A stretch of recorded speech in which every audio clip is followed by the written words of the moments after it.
January 23. Identification with the poor.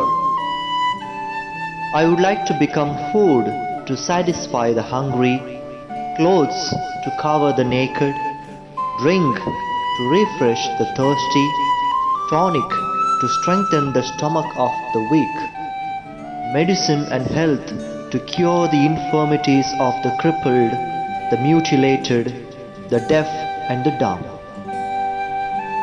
St. Vincent Pallotti felt within himself the sense of being without, or the sense of not having anything, which the poor and the downtrodden experienced in their daily life. He felt within himself their hunger, their thirst, their nakedness, their being crippled, mutilated, deaf and dumb.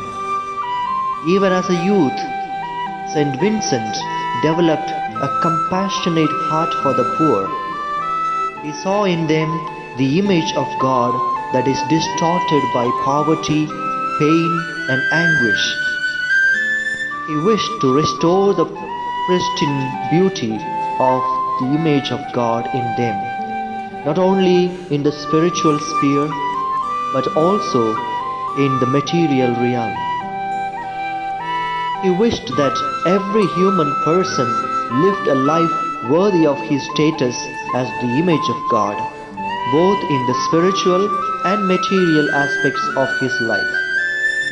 As a result, he not merely wanted to give them something to satisfy their needs, but rather he himself wanted to become their food, drink, clothing, and medicine. St. Vincent completely identified himself with the less privileged people of his time. This identification with the poor made him visualize and execute the mission of universal charity, calling people of every status within the church to cooperate in this mission. He believed that each one could be a partner in this project of helping the poor in his or her own little way. He reminded all who cooperated with him in this project that what they do to these little ones, they do to Jesus. Do I feel within myself the pain and anguish of the poor and the needy? Do I see poverty, hunger, and all other social evils as distortions of the image of God in the human person? What can I do in the concrete situation of my life to implement the mission of the universal charity?